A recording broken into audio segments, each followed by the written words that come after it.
कैसे सिर्फ accounting question सीख करके हम लोग पूरी अकाउंटिंग कर सकते हैं। सारा प्रोसेस एक साथ होगा, टुकड़े टुकड़े में नहीं होगा। टुकड़े टुकड़े में सीखना और सारे नॉलेज का, अकाउंटिंग नॉलेज का टुकड़ा टुकड़ा हो जाना। हेलो एवरीवन, अड्डा 24/7 के स्टूडियो से सीए ब्रिज चैनल पर आपका बहुत बहुत स्वागत है। थंबनेल में आपने देख लिया होगा कि अकाउंटिंग क्वेश्चन अकाउंटिंग की मास्टर की है। मैं आदित्य कुमार आपको आज सिखाऊंगा कि कैसे सिर्फ अकाउंटिंग क्वेश्चन सीख करके हम लोग पूरी अकाउंटिंग कर सकते हैं। थोड़ा अजीब लग रहा होगा कि भाई ये कैसे पॉसिबल है। हम लोग तो भाई क्लास 11 में पहले अकाउंटिंग क्वेश्चन सीखा, फिर हमने ट्रेडिशनल रूल से debit the receiver credit the giver सीखा, फिर उससे जर्नल सीख ली, उसके बाद फिर लेजर पोस्टिंग सीखा, फिर उसके बाद ट्रायल बैलेंस बनाया और फिर फाइनल अकाउंट हमने फॉर्मेट को रट करके बनाया। यानी कि पहले ट्रेडिंग बनाया, फिर पीएल बनाया, फिर बैलेंस शीट बनाया। इस पूरे तरीके को आपको भूल जाना है। क्यों? अगर आपको सीए की जर्नी, सीएमए की जर्नी आपको आगे करनी है और आप चाहते हैं कि बहुत ही जल्दी आप सीए सीएमए जैसा कोर्स कर सकें, तो इस प्रोसेस को आपको अडॉप्ट करना ही होगा और कोई उपाय नहीं है। सर आप ये कैसे बोल सकते हैं? पिछले काफ़ी वर्षों का ये अनुभव है, मैंने काफ़ी बच्चों को ये प्रैक्टिस करवाई है और मैंने उनका कॉन्सेप्ट बहुत ही अचानक से बदलते हुए देखा है और उनको बहुत ही कॉन्फिडेंट देखा है। जहाँ पर 11-12 में वो जर्नल को रट के पढ़ते थे, अब उनमें जर्नल को क्रिएट करने की एबिलिटी डेवलप हो गई। तो आपको भी भरोसा रखना है और इस प्रोसेस को फॉलो करना है कि अगर आप फटाफट सीए या सीएमए आप बनना चाहते हो तो ये किनको सीखना है। हर उन बच्चे को सीखना है कि अगर आपने बचपन में यानी कि 11वीं क्लास में गोल्डन रूल पढ़ा, आपको आगे चलकर सीए करना है या बीकॉम करना है या कुछ भी करना है, आपको फिर से एक नए तरीके से चीजों को देखनी चाहिए और कुछ भी सीखने में कभी भी कोई हर्ज नहीं होता है ना। तो आप देख सकते हो कि अकाउंटिंग क्वेश्चन से फाइनल अकाउंट तक का कंप्लीट रोड मैप मैं आपको दिखाने वाला हूं। अकाउंटिंग क्वेश्चन हम लोग क्यों सीखा, बचपन में अकाउंटिंग क्वेश्चन सिखाने का पर्पस क्या था? वहां आपने एक कॉन्सेप्ट पढ़ा था, डुअल एस्पेक्ट कॉन्सेप्ट। आपको अच्छे से पता है कि पूरा जो अकाउंट्स है ना, आपको डेबिट और क्रेडिट इस दो पिलर पे खड़ा है। हर एक ट्रांजैक्शन के दो एस्पेक्ट होते हैं, जहां आपको एक को डेबिट करना होता है, एक क्रेडिट को करना होता है। तो डेबिट और क्रेडिट जो डुअल एस्पेक्ट कॉन्सेप्ट है, आपको डुअल एस्पेक्ट कैसे आप पहचान पाओ, इसके लिए अकाउंटिंग क्वेश्चन हम लोग सबसे पहले सीखते हैं। अकाउंटिंग क्वेश्चन में अगर आपको याद होगा कि अकाउंटिंग क्वेश्चन में चीजों को प्लस माइनस आपको करना सिखाया जाता है। अकाउंटिंग क्वेश्चन में आपने प्लस माइनस करना सीखा, लेकिन उसके बाद अगर तुरंत आप गोल्डन रूल फॉलो करते हो, debit the receiver credit the giver, तो जो आप अकाउंटिंग क्वेश्चन सीखे हो ना, उस नॉलेज को आप जर्नल में यूज नहीं कर रहे होते हो। और शायद यही मॉडर्न रूल या अमेरिकन अप्रोच जिसको हम लोग बोलते हैं, मॉडर्न रूल अकाउंट्स में आया। मॉडर्न रूल का पर्पस क्या था कि अकाउंटिंग क्वेश्चन जो इंक्रीज डिक्रीज के ऊपर बेस्ड है, उसी कॉन्सेप्ट को यूज करते हुए आपको पूरी जर्नल एंट्री पास करना। तो हम लोग क्या देखेंगे कि भाई अकाउंटिंग क्वेश्चन आपने बनाना सीख लिया, सिर्फ उसी के नॉलेज को यूज करके हम लोग मॉडर्न रूल अप्लाई करेंगे। मॉडर्न रूल क्या था? मॉडर्न रूल हमने सीखा है ना कि एसेट एक्सपेंस लॉस अगर बढ़ता है तो हम लोग डेबिट करते हैं, घटता है तो हम लोग क्रेडिट करते हैं। कैपिटल लायबिलिटी इनकम अगर आपका बढ़ेगा तो आपको क्रेडिट करना है, घटेगा तो हम लोग डेबिट करेंगे। इस रूल को अप्लाई करेंगे और पीछे लेक्चर में आप थोड़ा सा इंट्रो हमने दिया है, वहां आप मॉडर्न रूल को देख सकते हो। मॉडर्न रूल अप्लाई करके हम लोग जर्नल एंट्री पास करेंगे। पास करने के बाद उसकी पोस्टिंग हम लोग लेजर में करेंगे। लेजर पोस्टिंग करने के बाद लेजर को बैलेंस करेंगे और बैलेंस करके ट्रायल बैलेंस बनाएंगे और इसी ट्रायल बैलेंस से हम लोग फाइनल अकाउंट बनाएंगे और इसी ट्रायल बैलेंस से हम लोग क्या करेंगे? फाइनल अकाउंट बनाएंगे। और ये सारा प्रोसेस एक साथ होगा, टुकड़े टुकड़े में नहीं होगा। ये सारा प्रोसेस क्या होगा? एक साथ होगा, टुकड़े टुकड़े में नहीं होगा। इसका पर्पस क्या है, इसको आप इस तरह से समझोगे। आप देखो, अगर अलग अलग एग्जाम्पल लेना कि भाई हम लोग क्या करते हैं, अगर आपको क्रिकेट खेलना हो तो आप ऐसा करते हो क्या? पहले आपने पूरी अच्छी से बैटिंग सीख ली, फिर आपने थोड़ी बॉलिंग भी सीख ली, फिर बॉलिंग वाला कंप्लीट हुआ, फिर आपने फील्डिंग सीखी। ऐसा नहीं करते हम लोग, तीनों को हम लोग एक साथ करते हैं, है ना। उसी तरीके से जो सारा प्रोसेस है ना हम लोग एक साथ करेंगे, यानी कि सिर्फ अकाउंटिंग क्वेश्चन बनाकर हम लोग रुक नहीं जाएंगे। हम लोग उसी अकाउंटिंग क्वेश्चन के नॉलेज को यूज करके उसी अकाउंटिंग क्वेश्चन का हम लोग जर्नल पास करेंगे। आप जर्नल का फॉर्मेट देख सकते हो, जर्नल पास करेंगे। जर्नल पास करने के बाद इसी जर्नल का हम लोग लेजर पोस्टिंग करेंगे। लेजर पोस्टिंग करने के बाद लेजर को हम लोग बैलेंस करेंगे, लेजर को हम लोग बैलेंस करेंगे और बैलेंस करके हम लोग ट्रायल बैलेंस बनाएंगे। ट्रायल बैलेंस बन जाएगा और उसके बाद हम लोग उसी से फाइनल अकाउंट बनाएंगे। पर्पस ये होगा कि आपका जो अकाउंटिंग इक्वेशन होगा, शॉर्ट में मैं लिख रहा हूं, अकाउंटिंग इक्वेशन जो आपका होगा, अकाउंटिंग क्वेश्चन से फाइनल अकाउंट की जो जर्नी होगी, अकाउंटिंग क्वेश्चन से जो फाइनल अकाउंट की जर्नी होगी, इसमें आप पाएंगे क्या, अकाउंटिंग क्वेश्चन का जो लास्ट इक्वेशन है और बैलेंस शीट दोनों हमेशा टैली करेगा। अगर अकाउंटिंग क्वेश्चन का लास्ट इक्वेशन और बैलेंस शीट दोनों आपका टैली कर रहा है, इसका मतलब ये हो गया कि पूरी अकाउंटिंग प्रोसेस आपकी सही है। और आप इस चीज को समझ सकते हो कि अगर आप ये प्रैक्टिस कर रहे हो तो जब हम लोग क्लास 11 में बच्चों को इस तरह से पढ़ाते हैं तो एक साथ आपका 6 से 7 चैप्टर हो रहा होता है। तो सर आपने ये क्या बोल दिया कि भाई एक साथ आप 7-8 चैप्टर को सीख रहे हो, हम लोग तो भाई एक चैप्टर खत्म करते हैं फिर सेकंड चैप्टर में जाते हैं। वो रटने का तरीका होता है, उससे आप अकाउंट सीखते नहीं हो, रटते हो। इसलिए काफ़ी चीज़ों का आपको आंसर नहीं मिलता है और आप बहुत ही डिफिकल्टी फेस करते हो। और ये रीज़न है कि भाई इस तरह के नॉलेज को नहीं लेकर के जब आप सीए करने जाते हो तो अकाउंट्स में आप 95 ला रहे हो, 98 ला रहे हो और सीए फाउंडेशन में आप फेल कर रहे हो। फिर परसेप्शन होता है बहुत टफ है। टफ इसलिए कि आपने तरीके से पढ़ा ही नहीं, आपने चीज़ों को रटा है। सारी समस्या का समाधान हम लोग अभी यहाँ देखेंगे। आपको सिर्फ ट्रस्ट करना है और चीज़ों को जिस तरह से मैं बता रहा हूँ उसको बस आपको प्रैक्टिस करनी है और ढेर सारी प्रैक्टिस करोगे। प्रैक्टिस से क्या होगा सर, देखो एक छोटा सा एग्जाम्पल मैं आपको बताऊंगा। प्रैक्टिस से क्या होता है ना कि अगर आपके घर में लाइट चली जाए, बिजली गुल हो जाए, फिर भी आप अपने बेडरूम से जा कर के किचन में पूरे अंधेरे में ना आप पानी का ग्लास लेकर के वाटर प्यूरिफायर से पानी ले करके पानी पी करके वापस अपने बेड में आ सकते हो बिना लाइट के। ये कैसे पॉसिबल है? क्योंकि आपको प्रैक्टिस, आपको सब कुछ पता है, कितनी सीढ़ियां हैं, कहाँ दरवाजे हैं, आपको सबको पता है, आप अंधेरे में भी चल सकते हो। तो ये अकाउंटिंग क्वेश्चन से लेकर के फाइनल अकाउंट तक अगर आप 20 से 25 क्वेश्चन ढंग से प्रैक्टिस करते हो तो आप आंख मूंद के भी आप किसी भी ट्रांजैक्शन को पूरा विजुलाइज कर सकते हो अकाउंटिंग इक्वेशन से लेकर फाइनल अकाउंट तक कि भाई अगर एक ट्रांजैक्शन हुआ तो जर्नल में कैसा दिखेगा, लेजर में क्या होगा, ट्रायल बैलेंस में कैसे दिखेगा और फाइनल अकाउंट में उसका इफेक्ट कैसे दिखेगा। जो बच्चे एक साथ नहीं सीखते हैं ना उनका नॉलेज फिर टुकड़े टुकड़े में हो जाता है, फिर चीज़ों को कनेक्ट नहीं कर पाते हैं और फिर उनका कॉन्सेप्ट क्लियर नहीं होता है।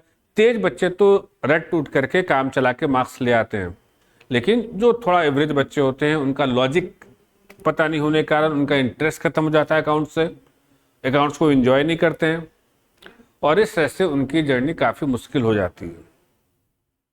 तो इसलिए हम लोग क्या करेंगे, हम लोग अकाउंटिंग क्वेश्चन करेंगे, फिर उसी अकाउंटिंग क्वेश्चन से हम लोग journal entry, ledger, trial balance, और ये प्रैक्टिस आपको रगड़ करके कम से कम 20-25 क्वेश्चन करनी है। सर मैं अगर 50 क्वेश्चन कर लूँ तो क्या होगा?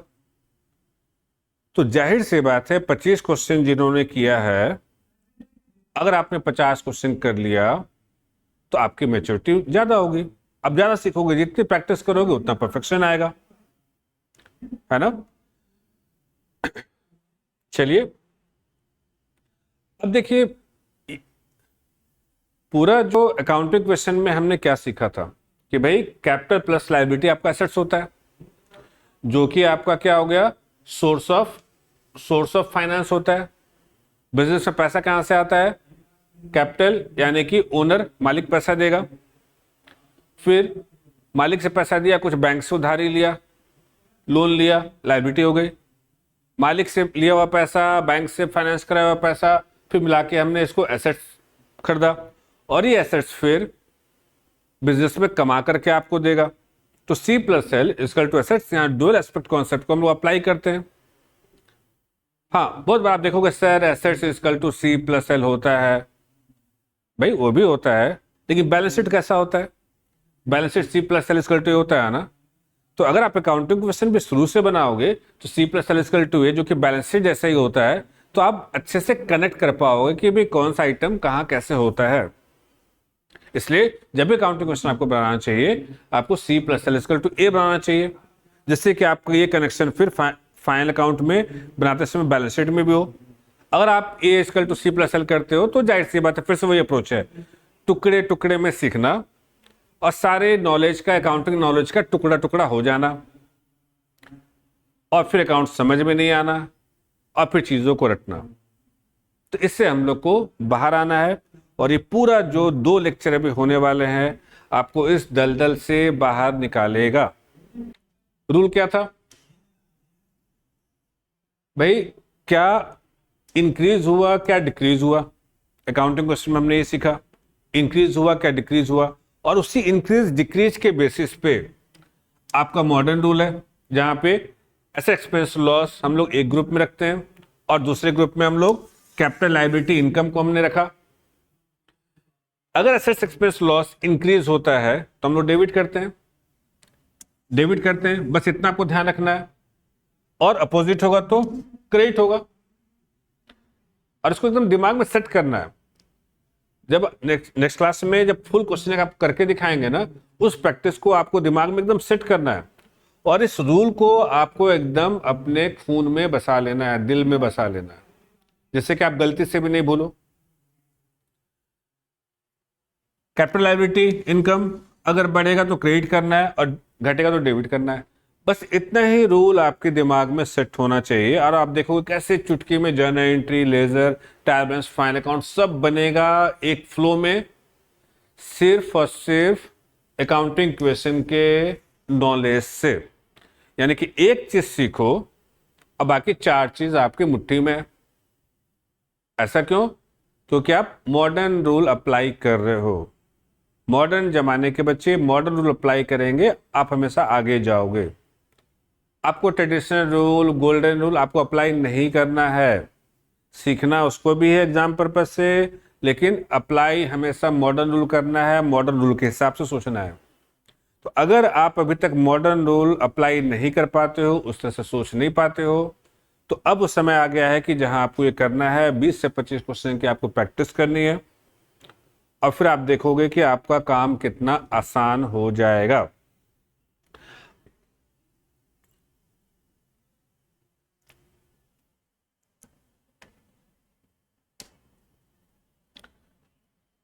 एक छोटा सा एग्जांपल अभी मैं आपको दिखाऊंगा, इससे एक थोड़ा सा आइडिया आपको मिलेगा, और नेक्स्ट क्लास में मैं आपके लिए डिटेल एग्जांपल लेकर के आऊंगा, और उस प्रोसेस को आपको बस फॉलो करना है। कैसे? देखिए, अगर आपको याद होगा अकाउंटिंग क्वेश्चन क्या था? अकाउंटिंग क्वेश्चन था C plus L is equal to A. Accounting question क्या था? C plus L is equal to A. अगर इस अकाउंटिंग क्वेश्चन की हम लोग बात करें, जस्ट ए सेकंड,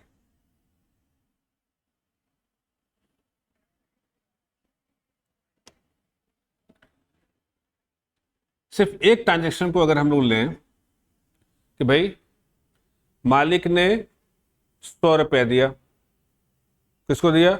हम लोग को। हम लोग कौन है? बिजनेस है। अकाउंट्स आपको जब भी पढ़ना है अपने आप को बिजनेस मान के पढ़ना है। तो मालिक ने क्या दिया? 100 रुपये। तो आपको अच्छे से याद होगा कैसे हम लोग अकाउंटिंग क्वेश्चन में करते थे, एक कैश आ जाएगा, 100 रुपीज, और साथ में कैपिटल भी 100 रुपीज हो गया। ये हो गई क्या? Accounting question. कैश भी 100 हो गया और कैपिटल भी 100 हो गया। अब मॉडर्न रूल कैसे अप्लाई करेंगे इस पे? आप देखो तो हमने मॉडर्न रूल में क्या सीखा है कि एसेट्स अगर बढ़ेगा तो आपको डेबिट करना है। तो कैश पहले 0 था ना, तो कैश आपका इंक्रीज किया, कैश इंक्रीज किया तो क्या हो जाएगा? अब जर्नल एंट्री पास कैसे आप करोगे? कैश अगर इंक्रीज किया तो कैश अकाउंट क्या हो गया, कैश अकाउंट आपका हो जाएगा डेबिट 100 टू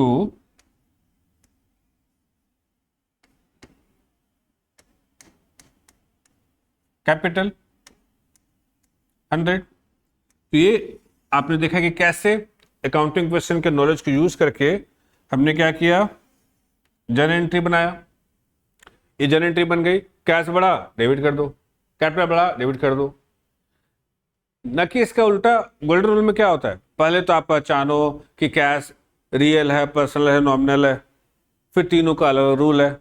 अगर रूल आप अभी नया सीख रहे हो, अगर आपको पता नहीं तो आप अप्लाई ही नहीं कर पाओगे। फिर देखोगे भाई कैपिटल रियल है, पर्सनल नॉमिनल, कौन उतना माथा पच्ची करता है। हम लोग अकाउंटिंग में से सीख रहे हैं भाई कैश बढ़ा, एसेट सीधा जो भी बढ़ेगा डेबिट करने का है, घटा क्रेडिट करने का है, कैपिटल लायबिलिटी बढ़ेगा क्रेडिट करने का है, घटा डेबिट करने का है। अब बस ये जो होगा उसी को आपको लिख देना है, बात खत्म। अब इसकी पोस्टिंग हम लोग कहाँ करेंगे, लेजर में। इसकी पोस्टिंग कहाँ करेंगे हम लोग, लेजर में। लेजर आपका कैसे बन जाएगा, लेजर आपका टी शेप होता है, अच्छे से आपको पता है। ये रहा मेरा लेजर बन गया, ये क्या हो गया, लेजर बन गया। तो यहां दो लेजर हम लोग बनाएंगे, ये दो लेजर मेरा बन जाएगा, दो लेजर बन गया। लेजर रहा आपका टी शेप, ये रहा टी शेप, इस तरह से कुछ होगा। ये टी शेप लेजर हो गया आपका, टी शेप हो गया। सबसे पहले कैश अकाउंट और कैपिटल अकाउंट दो लेजर हो जाएगा। ये क्या हो गया, ये रहा आपका कैश अकाउंट का लेजर। कैश अकाउंट डेबिट हो रहा है ना, तो asset expense loss debit and ledger में भी डेबिट पोस्टिंग होगा। तो कैश का लेजर है ना, कैश डेबिट हो रहा है तो डेबिट तरफ ही लिखाएगा। कैसे लिखेंगे, टू कैपिटल 100, ये लिखा गया। फिर कैपिटल क्रेडिट हो रहा है ना, तो ये रहा आपका कैपिटल का लेजर, ये रहा कैपिटल अकाउंट का लेजर। कैपिटल क्रेडिट हो रहा है, क्रेडिट तरफ ही लिखाएगा। और लिखने का क्या तरीका होगा, बाय कैश 100। तो इस तरह से लेजर पोस्टिंग हो गया। लेजर पोस्टिंग होने के बाद क्या करते हैं हम लोग, ट्रायल बैलेंस बनाते हैं, लेजर को बैलेंस करते हैं। तो आप देख सकते हो ठीक है, यहाँ पे एक ही आइटम है, अगर इसको आप बैलेंस करोगे, अगर आप इसको बैलेंस करोगे तो क्या हो जाएगा, अगर इसको बैलेंस करोगे तो बैलेंस भी उतना ही आएगा। कैसे बैलेंस करते हैं हम लोग, ये यहाँ 100 लिखेंगे, यहाँ भी 100 लिखेंगे, और बाय बैलेंस कैरिड डाउन हो गया। कैपिटल अकाउंट को इसको भी बैलेंस करेंगे, बैलेंस जो बड़ा है पहले उसको ऐड करेंगे, 100 यहाँ हुआ, और फिर इधर लिखेंगे टू बैलेंस कैरिड डाउन 100। तो इस तरह से लेजर को हमने क्या किया, लेजर को हमने बैलेंस कर दिया। ये लेजर को हमने क्या किया, बैलेंस कर दिया। बहुत बच्चों को तो ये भी पता नहीं होता डेबिट बैलेंस क्रेडिट बैलेंस किसको बोलते हैं। Asset expense loss increase debit, debit posting and always debit balance. जो बड़ा होता है हम लोग उसी को बैलेंस करते हैं, इसलिए उसका नाम डेबिट बैलेंस होता है। अगर किसी बच्चे को लेजर बैलेंस करना नहीं आता है तो आप कमेंट में लिखोगे, मैं उसके लिए अलग से एक छोटी वीडियो में बना दूंगा कि कैसे लेजर के बैलेंस को हम लोग बोलते हैं। उम्मीद करते हैं आप लोग ये सब सीखे होंगे। Capital account, increase credit, credit posting and always credit balance. अब इसके बाद हम लोग क्या बनाएंगे, ट्रायल बैलेंस बनाएंगे। ट्रायल बैलेंस चलिए हम लोग बनाते हैं।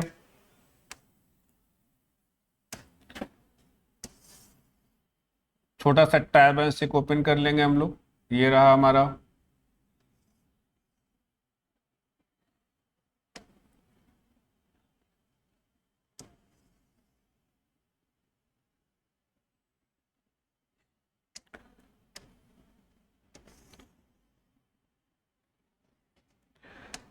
ट्रायल बैलेंस में क्या होता है, ट्रायल बैलेंस में आपका ये रहा ट्रायल बैलेंस, ये साइड आपका डेबिट कॉलम होता है, ये साइड आपका क्रेडिट कॉलम होता है, ये साइड आपका डेबिट कॉलम होता है, ये साइड आपका क्रेडिट कॉलम होता है। तो कैश का डेबिट बैलेंस था ना, तो इस तरह से कैश यहाँ 100 ऐसे आ जाएगा, कैपिटल क्रेडिट बैलेंस था ना, और ये रहा आपका कैपिटल का क्रेडिट बैलेंस हो गया। इस तरह से ट्रायल बैलेंस आपका बन के तैयार हो गया। आप देख सकते हो कि आपका ट्रायल बैलेंस मैच कर रहा है। ट्रायल बैलेंस क्या कर रहा है? मैच कर रहा है ना। ट्रायल बैलेंस क्या हो रहा है? मैच कर रहा है। चलिए अब इसको हम लोग इक्वल कर लेते हैं। ट्रायल बैलेंस क्या हो गया? ये आपका इक्वल हो गया। तो देखा कैसे हमने किया? अकाउंटिंग क्वेश्चन एक लिया, फिर इसी अकाउंटिंग में से हमने जर्नल एंट्री पास की। क्या किया हमने? जर्नल एंट्री पास की। फिर इसी जर्नल एंट्री से फिर हमने लेजर में पोस्ट किया। लेजर में पोस्ट करने के बाद इसी का हमने ट्रायल बैलेंस बनाया।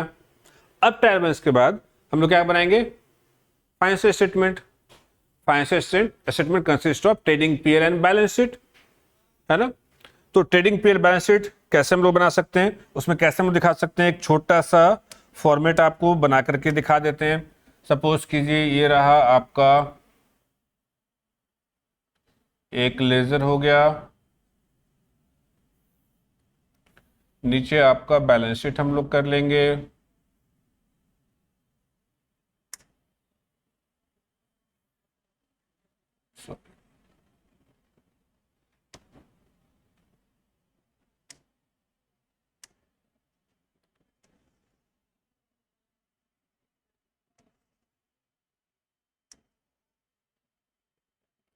ये सपोज करो आपका हो गया क्या?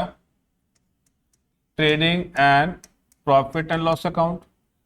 ऊपर का हिस्सा आपका ट्रेडिंग और नीचे का हिस्सा पीएल। फिर एक हम लोग क्या करेंगे? बैलेंस शीट बना लेंगे। एक हम लोग क्या बना लेंगे? ये रहा आपका बैलेंस शीट, ये बन गया आपका बैलेंस शीट।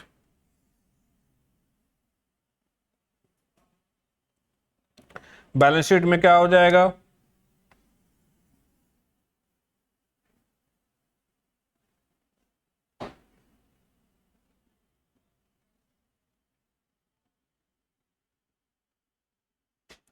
और जो आइटम अभी हमारे सामने है उसमें क्या? उसमें सिर्फ तो दो ही आइटम है जो कि बैलेंस शीट में जाएगा, आपको अच्छे से पता है।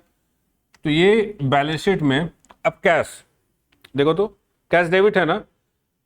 फाइनल अकाउंट जब भी हम लोग बनाएंगे ट्रेडिंग बैलेंस में, ट्रायल बैलेंस में जो भी आपका डेबिट बैलेंस होगा, या तो एसेट्स होगा या एक्सपेंस होगा, ऐसे ऐसे आपको लिखना है, क्रॉस पोस्टिंग करनी है। जो भी आपका क्रेडिट बैलेंस होगा या तो इधर लिखना है या फिर इधर लिखना है। तो कैश एसेट्स, तो ये आपने एसेट्स 100 यहां लिख दिया और कैपिटल 100 यहां लिखा जाएगा। तो एक साथ, तो एक छोटा सा एग्जाम्पल आपको दे करके, एक जर्नल एंट्री का एग्जाम्पल दे करके हमने आपको बताया कि कैसे इस पूरे प्रोसेस को आपको एक साथ करना है।